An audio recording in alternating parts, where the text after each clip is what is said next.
नमस्कार, मी पंजाब डक. आज आहे 4 जून 2026. शेतामध्ये तर या ठिकाणी येऊन शेतकऱ्याला एक अंदाज जाणार आहे. आजच्या कंप्लीट 4, 5, 6 म्हणजे 4 दिवस पाऊस राहिलेला आहे.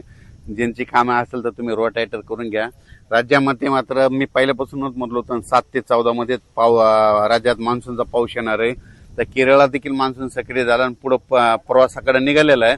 त्याच्यानंतर आता ते महाराष्ट्राकडे येणार आहे. मात्र 7 तारखेपासून काही भागात 7 ला सुरुवात होईल, दक्षिण महाराष्ट्राकडे पुन्हा 8 ला पुढे सरकल, 9 ला पुन्हा आणखी पुढे सरकल, असं सरकत पुढे सरकणार आहे. म्हणून हा अंदाज मग 14 पर्यंत महाराष्ट्राच्या बऱ्याच भागामध्ये मान्सून दाखल होईल, म्हणून हा अंदाज लक्षात यायचा. म्हणजे सांगायचं झालं तर 7 तारखेपासून ते 14 तारखेपर्यंत राज्यात बऱ्याच भागामध्ये मान्सून व्यापलेला दिसेल, म्हणून हे देखील लक्षात यायचं. पण राज्यात काय झालं की बराच प्रसार माध्यमातून म्हणतात की यावर्षी दुष्काळ पडणार आहे. तर तुम्हाला सांगतो, दुष्काळ वगैरे काही पडणार नाही. पाऊस थोडाफार कमी राहील, पिकं चांगले येतील. मात्र परतीचा पाऊस धुमाकूळ घालणार आहे, त्याच्यामुळे दोन्ही पिकं येणार आहे, रब्बी येणार आहे आणि खरीप पण येणार आहे. त्याच्यामुळे ही शेतकऱ्यासाठी सर्वप्रथम आनंदाची बातमी. पण काय झालं, बऱ्याच प्रसार माध्यमातून म्हणतात की दुष्काळच पडणार आहे. तर तुम्हाला हे सांगत असताना सांगू इच्छितो, यावर्षी पावसाचं जेमतेम सरासरीचं प्रमाण सांगतो कसं पडणार आहे.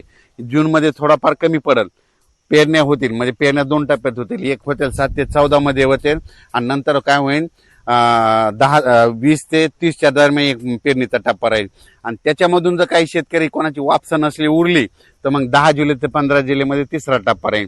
म्हणजे असे 3 टप्पे पेरणीचे राहणार. पहिल्यापासूनच मी सांगतो, म्हणजे 7 ते 14 मध्ये ज्यांच्याकडे ईदभर ओल गेली तर ते पेरणी करते, आणि त्याच्यानंतर 20 ते 30 मध्ये जिथं पाऊस पडला त्यांच्याकडे ईदभर ओली की ते पेरणी करते. आणि त्याच्यातून काही पाऊस नसला, ट्रॅक्टर नाही भेटला, डिझेल नाही भेटलं, त्याच्यामुळे जर उरल्या तर 10 जुलै ते 15 म्हणजे असे 3 टप्पे पेरणीचे होते. असं शेतकरी काय करतात, हे 4 बोट ओल गेली की त्याच्यावर पेरणी करतात, तुमची पेरणी फेल जाते. म्हणून चांगली ईदभर ओल गेल्याच्या नंतर, पेरल्याच्या नंतर महिनाभर जरी पाऊस नाही आला तर ते तुमचं पीक उगवत आणि ते ताशी देखील लागतं. म्हणून माझं म्हणणं, शेतकऱ्यांनी पेरणी करत असताना स्वतःचा निर्णय स्वतःच घ्या. स्वतः शेतकरी खूप हुशार असतो, कारण की त्यांना आतापर्यंत त्याची जीवनच शेतीवर, म्हणून त्यांना पेरणी करायची की नाही ते ठरवतो. म्हणून हे लक्षात घ्यायचं. त्याच्यानंतर काय झालं की आता हे जे पाऊस आहे 7 तारखेला काय होईल, सुरुवात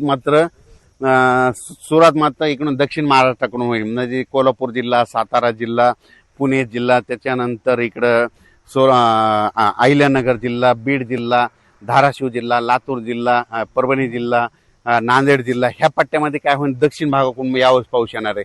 आणि तुम्हाला एक सांगतो, ज्या वर्षी ना दक्षिणेकडून मान्सून येतो, मुंबईकडे ना जाता जर मधातून शॉर्टकट आला तर त्याच्यामध्ये काय होतं, बीड जिल्ह्याला एक जास्त पाऊस पडतो, अहिल्यानगरला एक जास्त पडतो, त्याच्या जालना जिल्ह्याला एक पडतो, परभणीला पडतो, नांदेडला पडतो, लातूरला पडतो, धाराशिवला पडतो, सोलापूरला पडतो, सांगली, सातारा, सोलापूर, कोल्हापूर, पुणे ह्या भागात मग जास्त पडतो.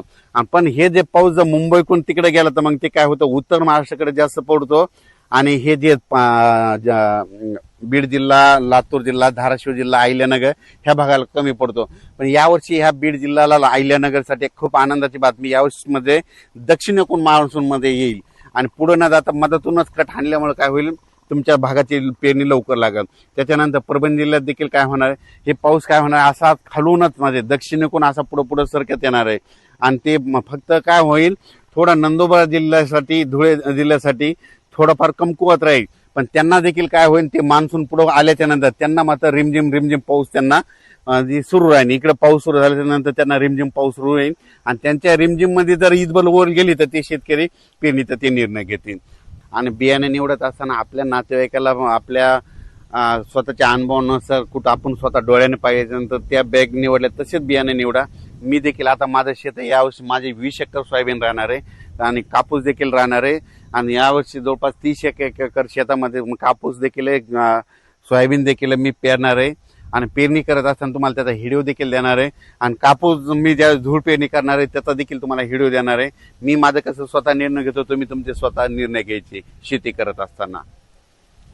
7 जून पासून जे काय होईल, तसं तर 6 तारखेला वातावरणात बदल होईल. पण 7 जूनला काय होईल, ते वातावरणात बदल होईल. लगेच मान्सूनचा पाऊस बऱ्याच भागामध्ये आलेला दिसेल. मग ते पाऊस मग काय होईल, दक्षिण महाराष्ट्राकडून जे इकडून आल्याच्या नंतर मराठवाड्याकडे येईल, पुन्हा विदर्भाकडे, ह्या इकडं यवतमाळ जिल्हा, नांदेड जिल्हा, चंद्रपूर, वर्धा, नागपूर, भंडारा इकडे असंच जाईल.